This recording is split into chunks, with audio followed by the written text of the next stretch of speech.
Okay, so in today's video, I want to talk about something that's been making headlines right across Spain and pretty much across the whole of Europe, and that is that Spain's government has announced that it's going to give a legal status to up to 500,000 undocumented migrants.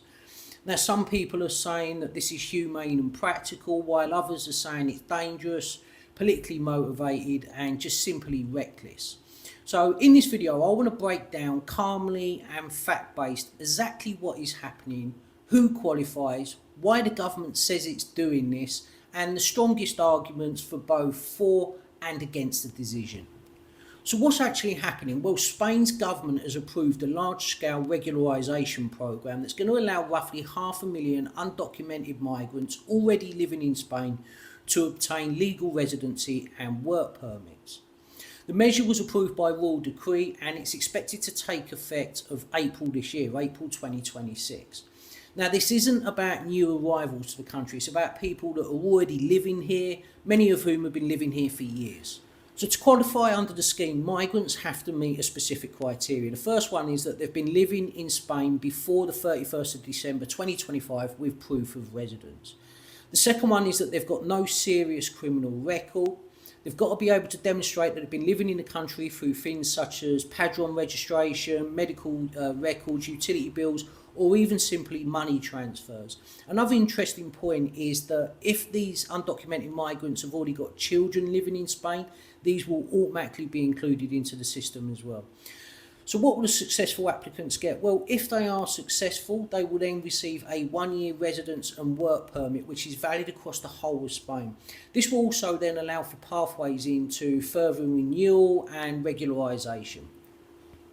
Okay, so why is Spain doing this? Well, the government has given us 4 main reasons. The first one is simply recognising the reality on the ground. Spain openly admits that there's hundreds of thousands of undocumented migrants already living and working in Spain, mainly in the informal black economy. They're cleaning hotels, they're picking crops in fields, working in construction and hospitality.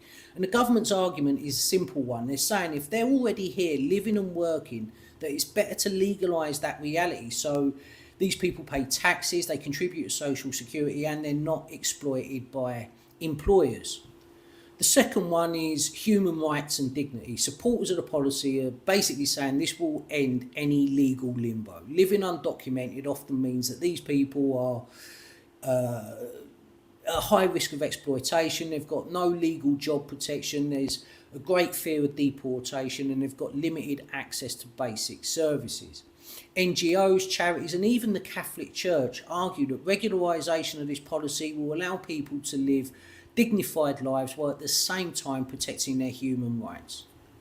Then there's the economic and demographic needs of the country. Spain has a rapidly ageing population and at the same time there's labour shortages, specifically in sectors such as agriculture, hospitality, construction and care work. And the government's arguing that by legalising these existing workers, it will help to sustain the economy and the welfare system, especially the social security system, at a time when Spain actually needs more workers and not fewer.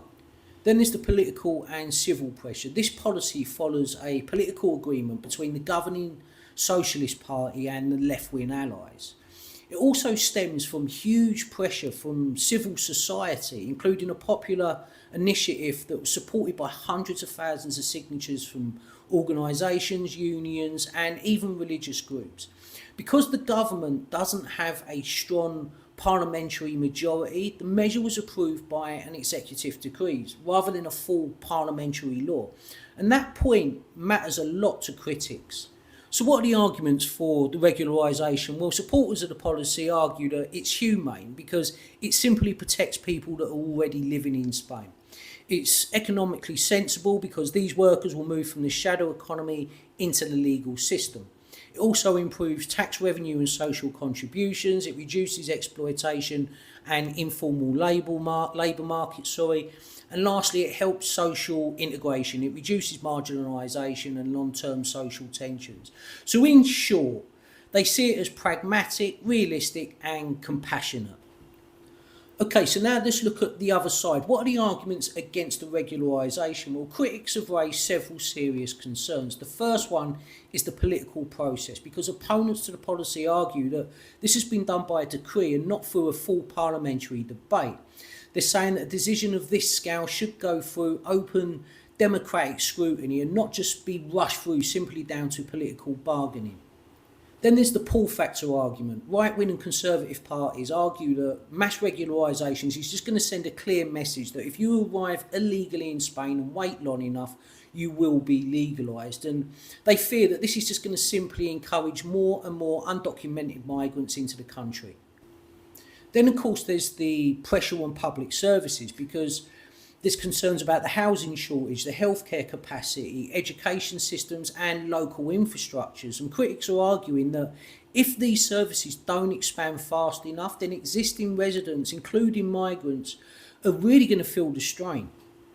Then there's EU coordination. Some European institutions have warned that regularisation should be coordinated at EU level. Meanwhile, Spain's approach is broader than what many EU bodies recommend, which has undoubtedly caused friction.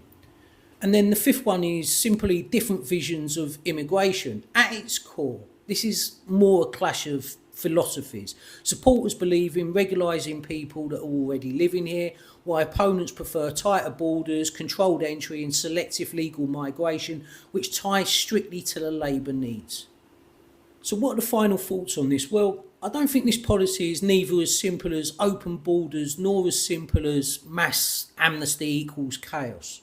Spain is trying to deal with a reality that already exists. Whether this strengthens the country or creates new problems is going to depend on several things: enforcement, integration, housing and infrastructure investment, and what happens next at EU level. Anyway, I'm going to wrap up the video, but let me know in the comments, what do you think? Do you see this as pragmatic and humane, or short-sighted and risky? If you've enjoyed the video, please remember to give it a thumbs up. If you haven't already subscribed to the channel, hit that subscribe button. It's absolutely free to do. It doesn't cost a penny, but it really helps this small channel to grow. Anyway, enjoy whatever you're doing for the rest of the day, and I'll catch you in the next one.